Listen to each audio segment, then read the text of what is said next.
Hi guys, it's Rob from Royal Balls and I'm wearing Small Town Exotics t-shirt. Thanks Shane. 4 horsemen on the back there, so big shout out to Shane. Follow him on Instagram and Facebook. I'll put the link in the comments below. Bit of a sticker shout out from Dave at Ball in Hand Pythons. Sent me a business card, a little note here, and a bunch of different stickers here. All different kinds of sticker. I like that one there. But a bunch of different stickers. So thank you, Dave. Ball in Hand Pythons. So today, guys, we're going to do the final part of my female breeder series. I know it's been a long time in coming. I'm going to walk you through from the time your females go off food until they actually ovulate, and I was waiting for the first of my females to ovulate so that I can show you that. So out here in the tropics, we're right at the end of the rainy season here, and temperatures are starting to climb a little bit, and the snake room has warmed up by maybe a degree centigrade, from about 29 up to 30 or so, which might not sound like very much, but the snakes can actually feel it and they do respond to it. So it's the end of the wet season. We're coming up to the time now where my females are starting to ovulate, and we'll be expecting eggs in the next couple of months. As you can see from the chart here, your females will stop eating once their follicles grow to about 25 millimeters. It does vary. Some females will continue to eat, but that's not normal. Normally the digestive system is restricted and your females will go off food at about 25 millimeter follicles. And it's important to realise that they will not ovulate until follicles reach about 45 millimeters. So in actual fact, when your females go off food, they still have up to another couple of months to grow those follicles before they will actually ovulate. And many of you guys out there have asked me when make or break is for laying eggs, and it is actually ovulation. Prior to ovulation, your females can still reabsorb the follicles. They're not expelled from the ovaries at this point. They're still growing, and your females can decide not to breed and reabsorb those follicles. So it's only after ovulation that the female will definitely go on to lay eggs. So obviously ovulation is a critical point in time. Very easy to be lulled into thinking that not much is going on. Your females have stopped eating, they're not messing their tubs anymore, their digestive system is empty, so they're not pooing, the tubs stay clean. The females are not moving around a great deal either. They stop being active. They're no longer interested in food. You can continue to offer food, and sometimes they'll barely manage to lift their heads up and give a couple of tongue flicks, but they're just basically comatose in their tubs, and they sit and do nothing. So very easy to think that nothing is going on, and actually for you beginners, I think this is the toughest time of the year, because you think nothing is happening, but in actual fact this is the most critical time of the breeding season. What you do in these couple of months while your females are off food before they ovulate can make or break your season, so pay attention. It's very important to continue to pair your females at this stage. Whilst they've gone off food, they have not yet ovulated, and in actual fact the locks that you get between now and ovulation while they're off food are probably the most critical ovulations in terms of a viable clutch of eggs. So continue to pair. You do not stop pairing just because your females have gone off food. You continue to pair your females with your males on schedule, and I sometimes cut down the rotation time, so I'll be pairing my males every couple of weeks. If the female sheds, the male goes in. If the female looks like she's getting very close to ovulation, I'll put the male in just to get that last lock before ovulation. So this is actually the most critical time that will determine whether you have a viable clutch of eggs or not. So continue to pair your males, don't stop. whilst it looks like nothing is going on, your females are inactive, they're very lethargic, it's very important to keep pairing the males at this time of year. The locks that they get over this last couple of months before they ovulate are the most important locks.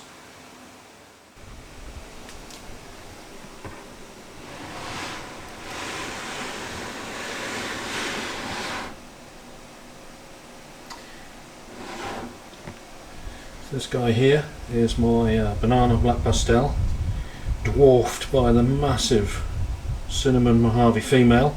He has been lined up. They were introduced yesterday. He's been lined up a couple of times, I noticed, but I haven't actually seen a lock. But he's laid on top of her now, but they're not lined up at the moment. And you'll notice that she has peed in the tub, but there's no poo in there at the moment, so we'll just leave them to it.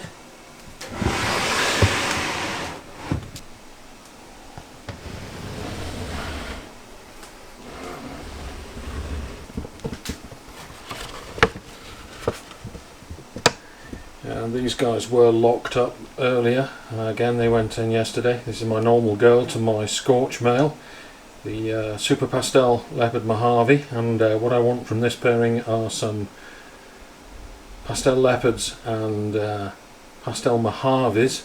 This girl's been off food for about 2 weeks now, and you'll see the tub is clean.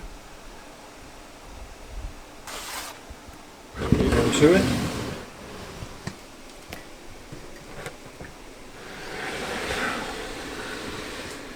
These guys have split up as well. They were paired almost immediately that I put them in yesterday. This is my Pastel Vanilla Clown to my Fire Clown male, my most anticipated pairing. And again, this girl's been off food for 2 or 3 weeks now, and you'll notice that the tub is clean. She had peed earlier when I put the male in, but that's dried up now. But there's no poo. That's quite normal when your females go off food. No more poo. Easy to keep clean.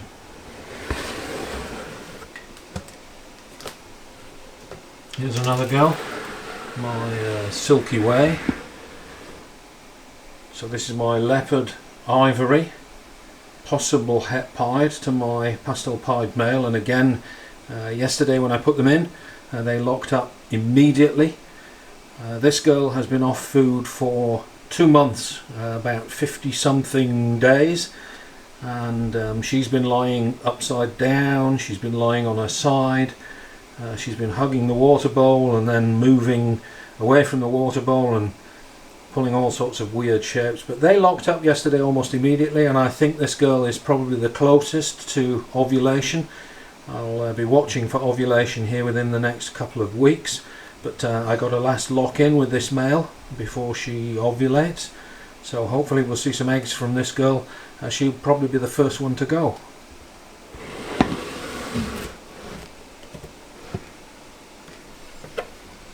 This is an interesting one.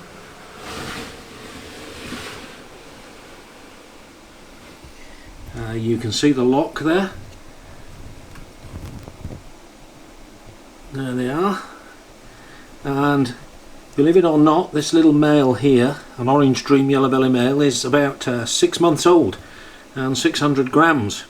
This female has been ball hugging and building follicles, and I was waiting for the male to see whether he'd reach size in order to put him in. So this pair has been added to the breeding roster just this time around. She'll go late if she goes. But that's the opposite extreme in terms of breeding. This is a very young male, 6 months old, about 600 grams, and you can see that he already knows what to do. So fingers crossed on this one. This will be an interesting co-dominant pairing. This is a Pastel Enchi female, homegrown. She hatched in 2018. And a male that I got from ARP Constrictors at the end of 2019. And they're locked up right now. That's fantastic.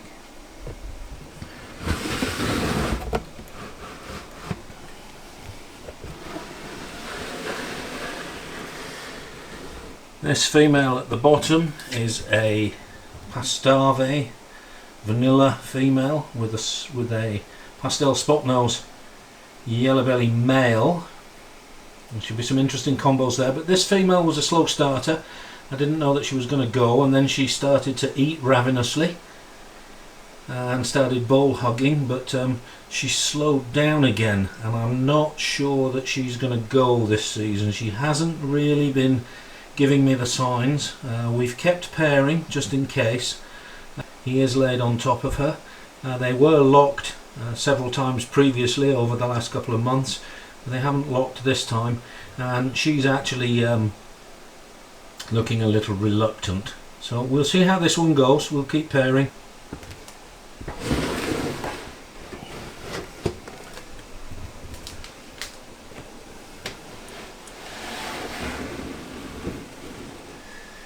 This is my Firefly 100% Het Lavender to my Pastel Het Lavender girl, and they have been locked. He's lined up now. I'm not sure whether they are locked, but they were locked.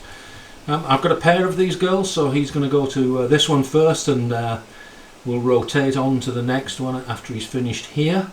But both of these girls are still eating. They're still building. They're still bowl hugging. So whilst many of my other females have stopped eating at this stage, these girls are still eating, and we're still pairing as usual. So fingers crossed on this one. We want some visual lavenders from this pairing.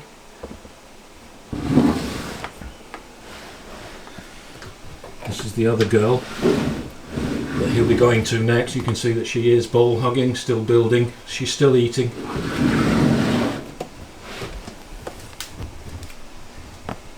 And then in this tub here we have my double het. They are locked. Double het albino clown, male and female. It's a long shot, this one, but they came from a clutch where there were visuals of both albinos and clowns.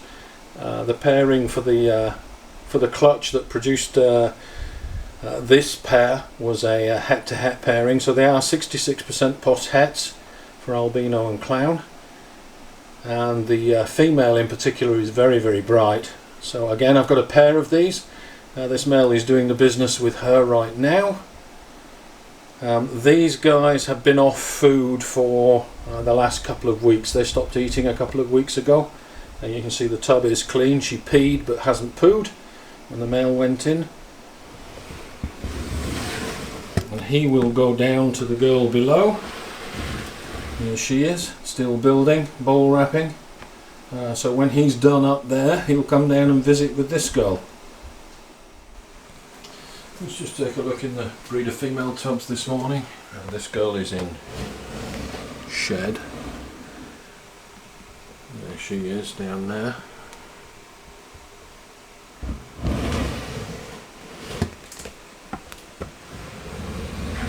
There's a big girl here, curled up at the back of the tub.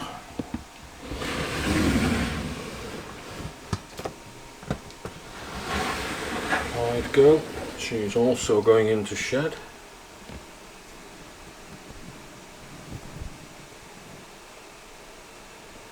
Very pink. It's my clown girl. Looking very lumpy. You see the ridge along her spine there. Now that's classic build. The follicles start to press against the spine, makes them look really lumpy. Along the ridge on her back there, you see.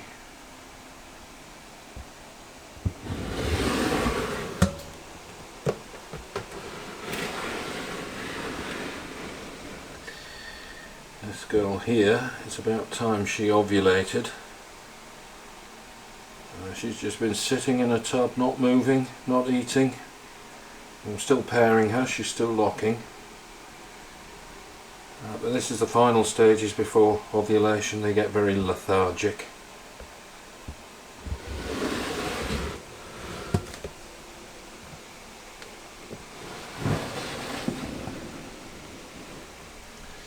This girl here.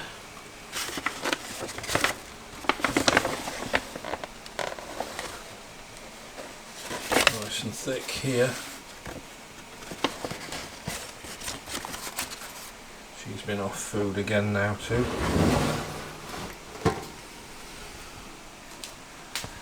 Look here.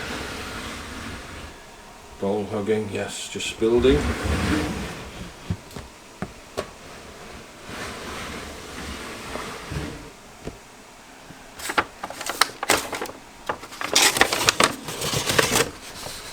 Just lying there in a very strange position. Nesting behaviour underneath the paper.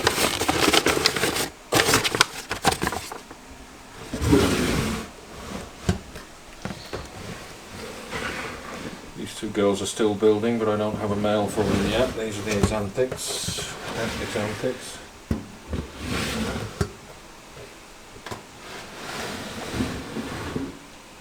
Still, head low into female.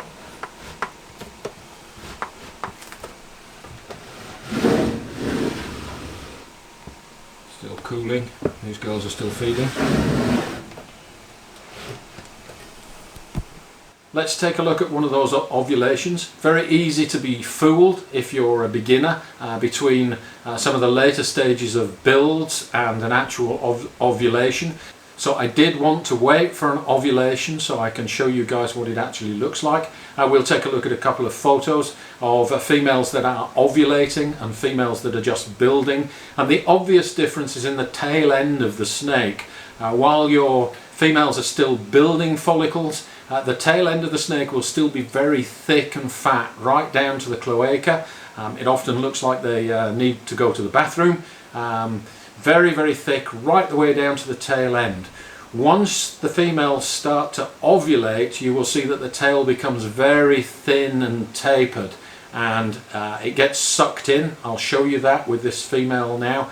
So once you've seen an ovulation, it's very difficult to mistake it for anything else. But as a newcomer, and I did it myself, it's very easy to fool yourself in this time where your females are not really doing anything. It's very important to keep paying close attention to the females, because it's very easy to fool yourself into thinking, oh, she's ovulating, oh, she's ovulating, when in actual fact she's not, she's still building. So continue to watch your females and let me show you the difference between what a female looks like that is building and what is a genuine ovulation.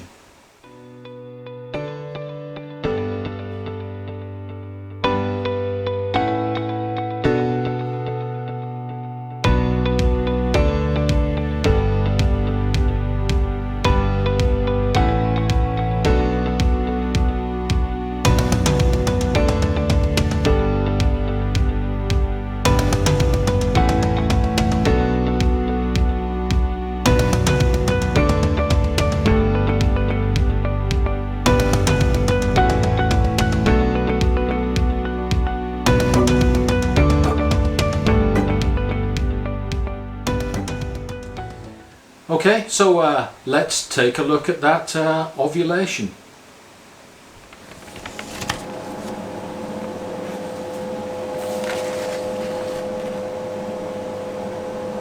There you go, guys. See the swelling? There. And the tail sucked in. There, you can see how thick she is just there now. Just there. So that looks like an ovulation.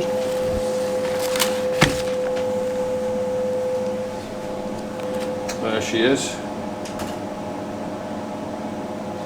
You can see the bulge in this part of the body here.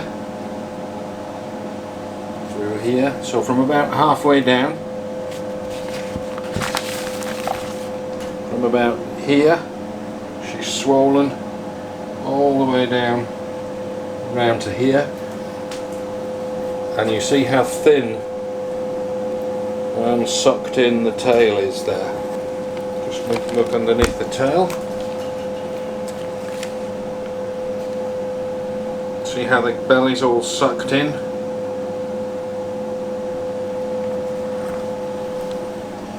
There we go, guys. I think that's my first ovulation of the season. Here she is sitting in a tub, guys, and you can see the swelling along here, and the thing to notice is that her tail is very thin. During a build, when the females are still eating, the tail end is quite thick, looks like they need to go to the bathroom, but in this case you see the tail tapers off. It's very, very thin, and it is actually sucked in under here, and you'll see that she's having trouble bending here at the start of the bulge all the way down here, and the belly under here is distended. So I think that is an ovulation.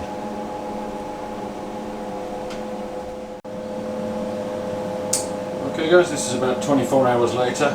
You'll see this female now has finished ovulating, and she's gone back to a more normal shape. You'll see the swelling has disappeared, and she's curled up a little more comfortably now. But the thing to notice here is she has a very, very prominent spinal ridge all the way down her back. Okay, so the eggs are now in the oviduct. They have been fertilized, hopefully,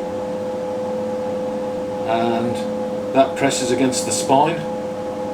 So she will carry this spinal ridge now through her prelay shed and into actually laying eggs. So this girl kind of fooled me. She is the first girl to go, rather than my Silky Way. So now we just count down 2 weeks to the prelay shed, and 30 days after that, approximately, she should lay. But there she is, looking a little bit more comfortable today than she did yesterday. And here's the Silky Way. You'll see she is actually lying on her side here, looking a little uncomfortable. This could be the start of her ovulation. I was expecting her to go first, but you can see from about this point here all the way around here she's looking very, very swollen, and you'll notice again the tail is very, very thin, not fat. So that's a dead giveaway if this is the start of ovulation. So we'll check on her later, but she could also be just going into ovulation here. Awesome. Your females that are continuing to build, as we will see here, will exhibit very different behaviour. You'll see that some of the females are still very attentive, they're still very active in their tubs. When you open the tubs, they're at the front of the tubs, they want food, they're still hungry. Those females are still building, they're still bowl hugging, and you can see the difference between those females and the females that are very close to ovulation, which are basically comatose and stop doing anything at all. So huge difference there. Let's just take a look at this girl. Since she ovulated, you can see that she is still bowl hugging. Her temperature is around about 90 Fahrenheit now. It's a little bit warmer. I turned the air conditioning off in the snake room, so things are a little bit warmer. But she's been basically sitting just like this since she ovulated, not moving a great deal. You can see that the swelling has disappeared now. So I expect she's going to sit like this until prelay shed, and 30 days or so after that, laying eggs. Take a look at the Silky Way. I expected she was going to ovulate fairly soon, and she's just sitting, very inactive, just sitting in her tub, not really doing much of anything.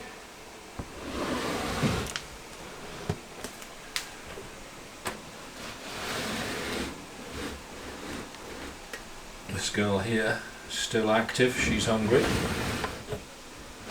she's still building. Slightly different behaviour there. from this snake. Let's just take another look, since she is acting differently. You can see that she is alert and attentive. This is a female that's still building, and she's still hungry, and you can see the difference in the behaviour there. The snakes that are very close to ovulation and have gone off food are acting very differently to this girl here.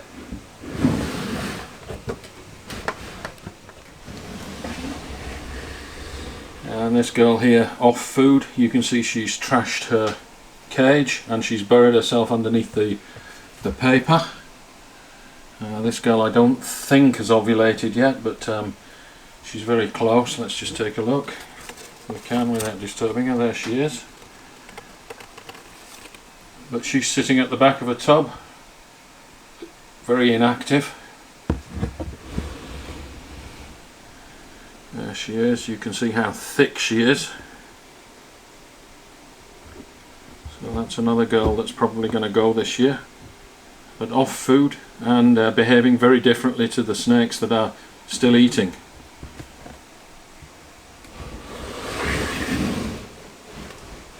Okay guys, I hope you found that useful.